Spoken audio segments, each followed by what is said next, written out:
नमस्कार, मैं हूं राजीव ढोंडिया। गुजरात में लगातार हो रही मूसलाधार बारिश और बाढ़ जमकर कहर ढा रही है। कई नदियां यहां उफान पर है। मौसम विभाग ने कुछ जिलों में तेज बारिश का अलर्ट जारी किया है। ये रेड अलर्ट है जो जारी हुआ है। गुजरात के जूनागढ़ में बीते 24 घंटों में 30 इंच बारिश दर्ज की गई है। इसकी वजह से अंबिका, कावेरी, पूर्णा नदी में बाढ़ आ गई है। शिखली नदी तट स्थित तड़केश्वर महादेव मंदिर में पानी भर गया। इसके अलावा जिले के कई गांव प्रभावित हैं। आणंद जिले में लगभग 200 लोगों को सुरक्षित स्थानों पर पहुंचाया गया।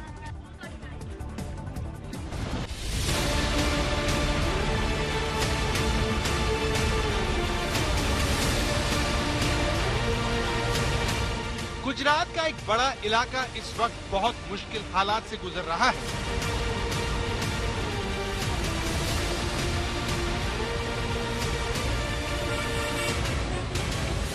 ये तस्वीर भरूच की है, जहां इंसानों की तरह जानवर भी बारिश का शिकार बन गए। भरूच में 6 इंच से ज्यादा बारिश हुई और इलाके डूब गए। अंकलेश्वर में मूसलाधार बारिश के बीच पानी के तेज बहाव में घोड़े तक बह गए। अब गुजरात की दूसरी तस्वीर देखिए, जो कच्छ की है। ये तस्वीर 9 भैंस के बहने की है। ये देखिए, मालिक के सामने देखते ही देखते कैसे भैंस बह जाती है।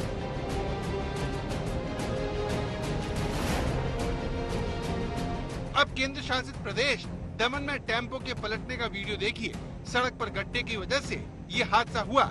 सड़क पर गड्ढा होने से टेम्पो ड्राइवर ने स्टीयरिंग से नियंत्रण खो दिया, जिससे टेम्पो पलट गया। इस टेम्पो में चावल और किराना का सामान जा रहा था, जिसे राहगीरों ने तुरंत सीधा कर दिया।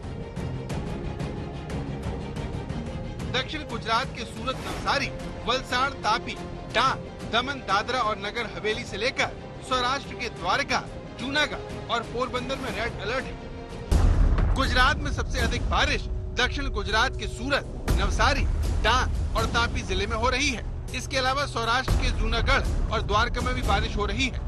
जूनागढ़ के विसावदर में 9 इंच और द्वारका में 7.5 इंच बारिश बीते 24 घंटे में दर्ज की गई। सौराष्ट्र में बीते 5 दिनों से हो रही मूसलाधार बारिश अब सामान्य होने के बाद दक्षिण गुजरात की ओर बढ़ रही है। गुजरात मुसीबत में है। चिंता की बात यह है कि मौसम विभाग ने सौराष्ट्र और कच्छ के इलाकों में जोरदार बारिश का रेड अलर्ट जारी कर रखा है। इस तरह आने वाले कई दिन गुजरात के इन इलाकों के लिए मुसीबत भरे हो सकते हैं। आज तक ब्यूरो।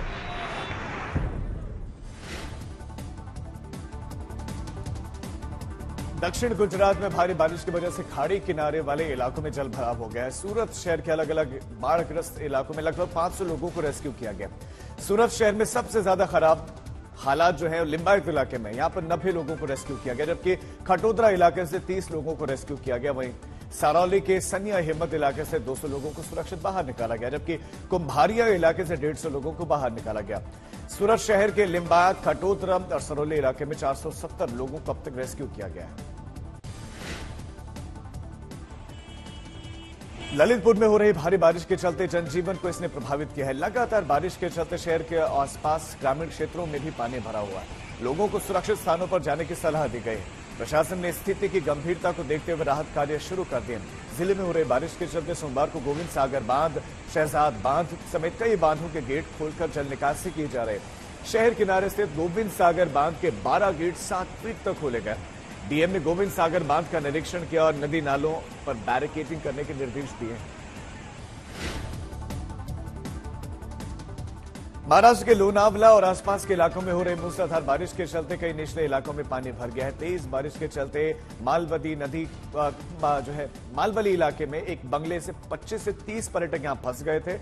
आखिरकार शिवदुर्ग बचाव दल और स्थानीय लोगों की मदद से इन पर्यटकों को सुरक्षित रेस्क्यू किया गया। सभी पर्यटक बंगले में बैठे हुए थे, तभी घंटों तक जोरदार बारिश हुई और इसके चलते चारों तरफ पानी भर गया और ये लोग वहां फंस गए। मौसम विभाग ने लोनावला और आसपास के इलाकों के लिए तेज बारिश का अलर्ट जारी किया है। बारिश के चलते स्थानीय प्रशासन ने गुरुवार और शुक्रवार तक के लिए स्कूल बंद करने का ऐलान किया है। सुकमा में लगातार बारिश से नदी और नाले उफान पर होने के चलते आम जनजीवन प्रभावित है। जिला मुख्यालय को कोटा ब्लॉक स्थित 100 से ज्यादा गांवों का संपर्क टूट चुका है। नेशनल हाईवे 30 में जल भराव होने की वजह से 5 दिनों से आवागमन पूरी तरह से बंद है। नेशनल हाईवे बंद होने की वजह से दोनों ओर वाहनों की लंबी कतार है। ऐसे में 5 दिनों तक मार्ग बाधित रहने से काफी ज्यादा नुकसान भी हो रहा है। पुलिस प्रशासन ने सावधानी के लिए भी बैरिकेडिंग कर दी गई है। साथ ही वीडियो जारी कर लोगों से नदी नालों से दूर रहने, उनको पार न करने की सलाह दी है।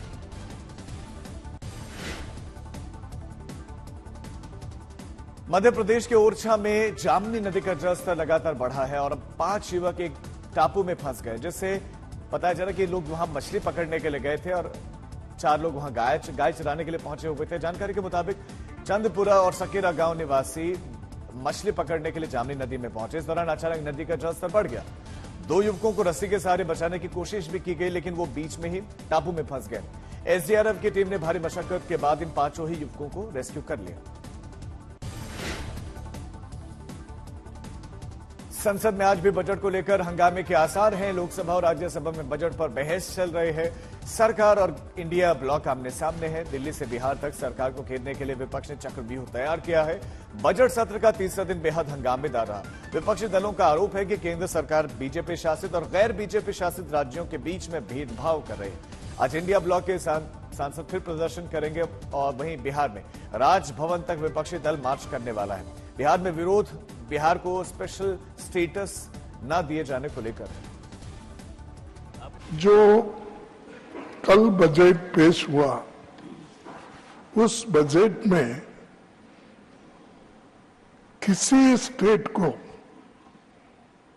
कुछ नहीं मिला और सबके थाली खाली और 2 के थाली में पकोड़ा और ये अपना jalebi. If the speech does not mention the name of a particular state, does it mean that the schemes of the government of India, the programs of government of India, don't go to these states? They go as per a routine.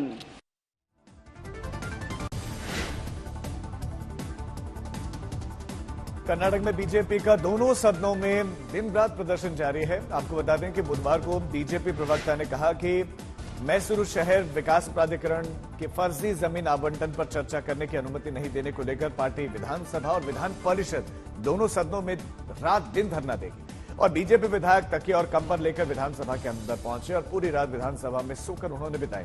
अब सूत्रों के मुताबिक MUDA का ही एक plot मुख्यमंत्री सिद्धरामैया की पत्नी को भी आवंटित किया गया है। बीजेपी ने आरोप लगाते हुए कहा कि दोनों सदनों में विपक्ष को इस मुद्दे पर चर्चा की इजाजत नहीं दी गई, जबकि विधानसभा सत्र शुक्रवार को समाप्त होने वाला है।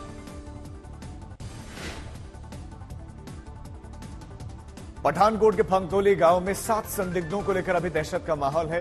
ये 7 लोग गांव के ही एक घर में पहुंचे थे और उन्होंने महिला से पानी मांगा। उसके बाद जंगल की तरफ चले गए। महिला ने संदिग्ध लोगों की सूचना गांव वालों को दी और इसके बाद पुलिस को सूचित किया गया। फिलहाल पुलिस और सेना के जवान आसपास के इलाके में उनकी तलाश कर रहे हैं। महिला ने जो हुलिया बताया उसके मुताबिक संदिग्धों के स्केच तैयार किए गए हैं। महिला ने पुलिस को बताया कि जंगल के रास्ते आए संदिग्धों ने उससे पहले पानी मांगा और फिर पूछा कि उसका पति क्या करता है। 7 के कंधे पर भारी भरकम बैग टंगे हुए थे। जंगल की तरफ जाते समय भी वो बार बार पीछे मुड़कर देख रहे थे।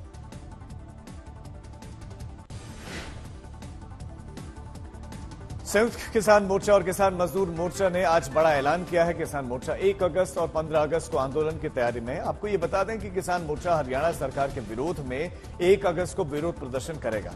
किसान मोर्चा ने कहा कि उन्हें आंसू गैस और गोलियों से रोका गया था और इसके विरोध में वो प्रदर्शन करेगा। 1 अगस्त को किसान जींद और पिंपली में प्रदर्शन करने वाले हैं और इसके बाद 15 अगस्त को ट्रैक्टर मार्च फिर निकालेंगे। इस दौरान किसान नए आपराधिक कानून की प्रतियां चलाएंगे। संयुक्त किसान मोर्चा, गैर राजनीतिक और किसान मजदूर मोर्चा का राष्ट्रीय सम्मेलन 22 जुलाई को दिल्ली के कॉन्स्टिट्यूशनल क्लब में हुआ। सम्मेलन में किसानों की समस्याओं और किसानों की मांगों को लेकर मंथन किया गया। इसके बाद की गई प्रेस कॉन्फ्रेंस किसान संगठनों की ओर से कहा गया कि किसान 1 अगस्त को मोदी सरकार की अर्थी जलाएंगे और इसके लिए किसानों ने शंभू सिंघू बॉर्डर समेत दिल्ली की सीमाओं पर पहुंचने की उन्होंने बाकी किसानों से अपील भी की। मध्य प्रदेश के ग्वालियर में जीएसटी के डिप्टी कमिश्नर का शव उनकी ही कार से एसपी दफ्तर के सामने बरामद किया गया है।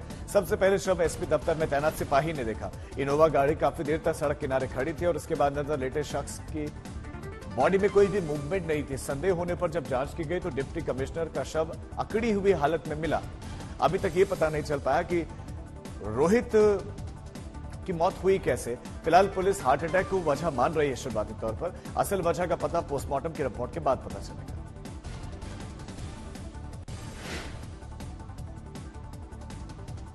किंग जॉर्ज यूनिवर्सिटी में प्रोफेसर रहे डॉक्टर रवि देव के साथ मारपीट का एक सीसीटीवी वीडियो सामने आया है।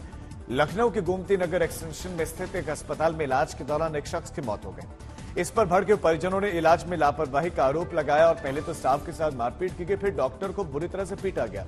जिस कुर्सी पर डॉक्टर बैठे थे उसी कुर्सी से उनके सिर पर वार किया गया।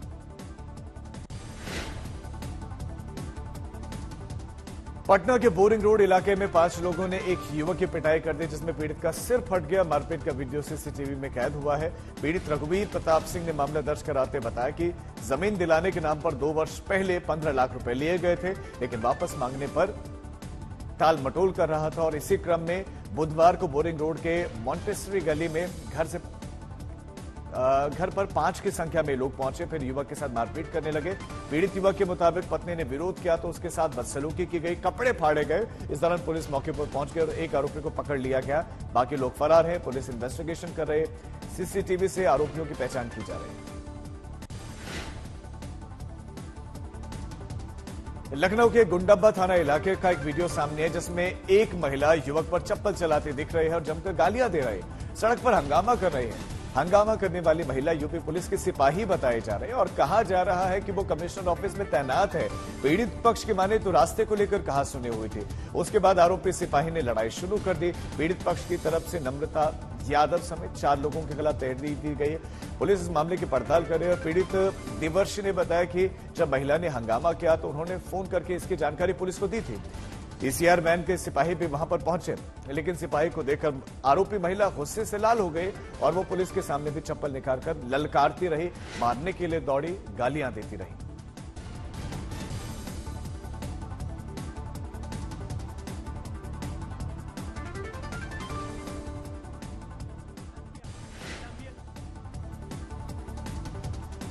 पेरिस में मोरक्को और अर्जेंटीना के बीच में बवाल हो गया। मोरक्को के समर्थकों ने अर्जेंटीना खिलाड़ियों पर रॉकेट, पटाखे और बोतल फेंक दिए। इसके बाद से वहां पर मैच को रोकना पड़ा। दरअसल हुआ यूं कि खेल की शुरुआत में मोरक्को ने अर्जेंटीना पर 1-0 की बढ़त बना ली। जब अर्जेंटीना ने पलटवार किया तो स्कोर को 1-1 पर लेवल कर दिया और मोरक्को को उनके जो समर्थक थे वो फिर बेकाबू हो गए। मैदान पर बोतल, पटाखे, रॉकेट छोड़ने लगे। एक रॉकेट तो अर्जेंटीना के खिलाड़ी के पास में जाकर गिरा। हालांकि कोई घायल नहीं हुआ। बवाल हुआ तो खेल को 2 घंटे तक रोका गया। पूरे स्टेडियम को खाली करा दिया गया। फिर 3 मिनट का अतिरिक्त समय देकर मुकाबला शुरू हुआ, जिसमें मोरक्को ने एक और गोल दाग दिया और 2-1 से मैच जीता। Hay un viento de cola y un estado de gracia que también le pega de frente al seleccionado sub-23.